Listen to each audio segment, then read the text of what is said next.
بسم اللہ الرحمن الرحیم۔ آج کی ویڈیو کا ٹاپک ہے کہ کس طرح سے یزید حکومت میں آیا، اس میں امیر معاویہ کا کیا رول تھا اور حضرت امام حسین کی شہادت کی کیا وجہ بنی۔ 2 پارٹس میں ہم آپ کو یہ تفصیل سے سمجھائیں گے، انشاءاللہ آپ پہ ایک ایک حقائق واضح ہو جائیں گے۔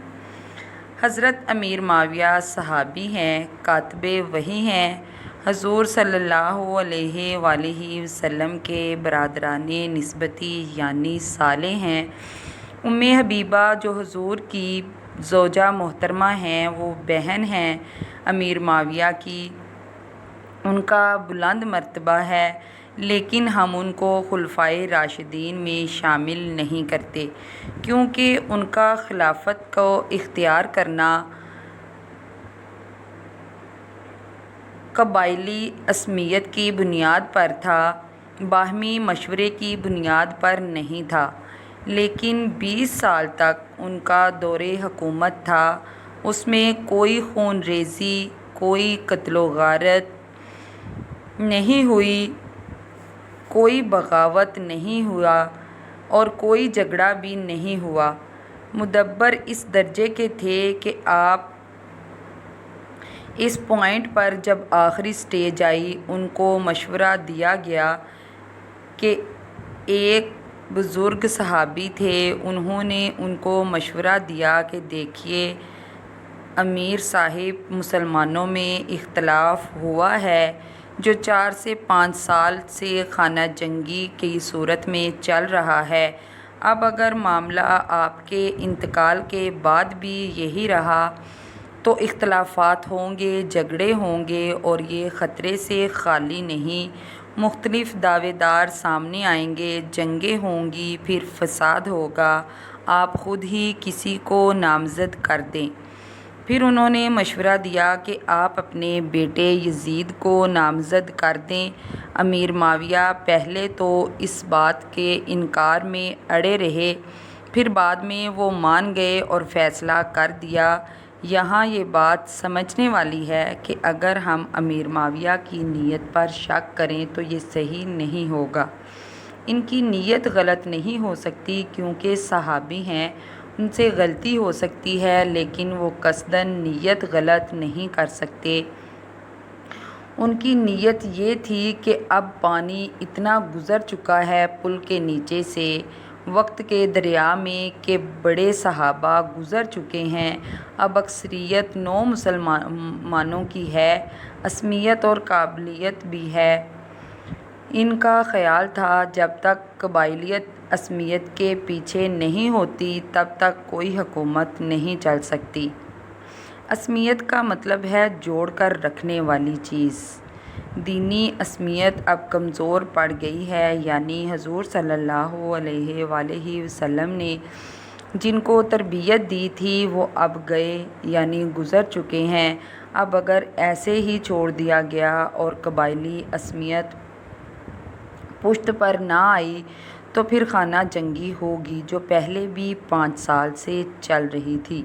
اس بنا پر انہوں نے اس کو صحیح سمجھا۔ اب اگر کوئی اختلاف اس بات پر کرنا چاہے تو اس کا پورا حق ہے، کر سکتا ہے، لیکن ان کی نیت یہی تھی کہ آگے جنگ ختم ہو جائے، جنگ نہ ہو۔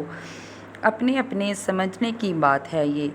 صحابہ پر شک کر سکتے ہیں لیکن ان کی نیت پر شک نہیں کر سکتے۔ تاریخی اعتبار سے واقعہ یہ ہے کہ یہ 10ویں سال نامزد کر دیا گیا کہ یزید کو اپنے بعد خلیفہ کے لیے ولی عہد منتخب کیا گیا۔ اس وقت تقریباً سب نے بات مان لی سوائے 5 افراد کے۔ وہ 5 افراد بہت اہم تھے۔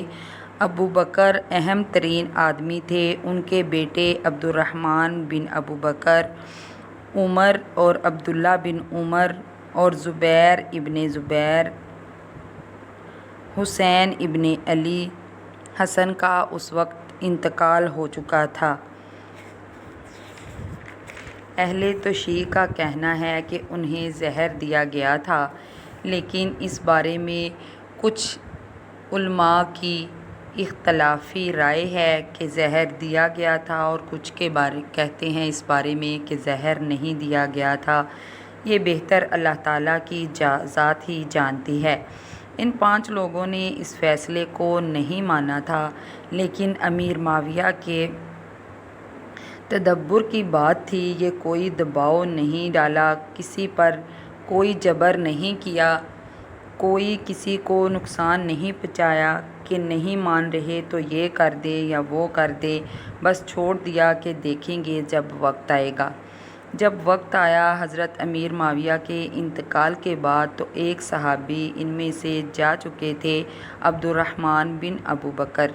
اب 4 صحابی باقی رہ گئے تھے۔ جب بیعت ہوئی یزید کی تو ان کے درمیان اختلاف ہو گیا۔ یہ اصلی تاریخی حقائق ہیں، ان کو اچھی طرح سمجھ لیں کہ جب یزید کی بیعت کی گئی تو ان 4 صحابہ کے بیٹوں میں اختلاف ہو گیا۔ جب بھی باریکیوں میں پڑیں گے تو معاملات الجھ جاتے ہیں، زیادہ سوال ہمیشہ الجھا دیتے ہیں۔ وہ ایک طرف ہو گئے اور 2 ایک طرف ہو گئے۔ عبداللہ ابن عباس کی رائے یہ تھی کہ یہ غلط کام ہوا ہے، یہ کیسر و کسرہ کی سنت پر عمل ہو رہا ہے، لیکن یہ ایسی بڑی بات نہیں ہے کہ خون ریزی شروع کر دی جائے اور امن و امان ختم کر دیا جائے۔ یہی بات عبداللہ بن عمر کی بھی تھی۔ یہ دونوں اس بات پر متفق ہو گئے۔ بیٹے کا ولی عہد ہونا حرام تو نہیں ہے کہ بیٹا ولی عہد نہیں ہو سکتا۔ ان دونوں کی رائے میں یہ ہو گئی کہ کام تو غلط ہے، لیکن اتنا غلط نہیں کہ ان کو چیلنج کیا جائے اور خانہ جنگی اور فساد شروع کر دیا جائے۔ 2 کی رائے یہ تھی کہ ان کو چیلنج کیا جائے، عبداللہ بن زبیر اور حسین ابن علی۔ تو اس طرح یہ چاروں 2 کر کے علیحدہ ہو گئے۔ عبداللہ ابن زبیر کی رائے یہ تھی کہ یہاں ہی مقیم رہو، مکے میں، حجاز میں، مکہ اور مدینے میں۔ یہاں سے فاصلہ شروع ہو گیا کیونکہ یزید کی خلافت تو دمشق میں تھی۔ حضرت حسین کو خطوط کوفے سے آ رہے تھے۔ کوفہ حضرت علی کا صدر مقام رہا تھا اور جن صبائیوں نے فتنہ پیدا کیا تھا حضرت عثمان کی خلافت کے دور میں، وہ بھی وہاں ہی آباد تھے۔ انہوں نے خطوط کا تانتا باندھ رکھا تھا، آپ آئیے، ہم آپ کی بیعت کریں گے اور ہم آپ کے ساتھ کھڑے ہوں گے اور ہم یزید کی حکومت ختم کریں گے۔ ڈاک تھیلے بھر بھر کر آ رہی تھی۔ حضرت حسین نے کوفہ جانے کا فیصلہ کیا، بہت ہی روکا گیا ان کو۔ عبداللہ بن بہت بڑے تھے، ان سے عمر میں بزرگ تھے، ویسے بھی ایک اعتبار سے ان کے نانا تھے اور ایک اعتبار سے ان کے دادا تھے۔ حضرت عبداللہ بن عباس حضور کے چچا زاد بھائی تھے اور حضور آپ کے نانا تھے، اس لیے وہ اس اعتبار سے آپ کے نانا ہو گئے۔ وہ ان کی طرف دوڑتے ہوئے آتے اور کہتے، حسین خدا کے واسطے نہ جاؤ، خدا کے لیے مت جاؤ، یہ کوفی تمہارا ساتھ نہیں دیں گے، یہ کوفہ والے وفا نہیں کر سکتے، اور اگر جانا بھی ہے تو اپنے گھر والوں کو یہاں چھوڑ کر جاؤ۔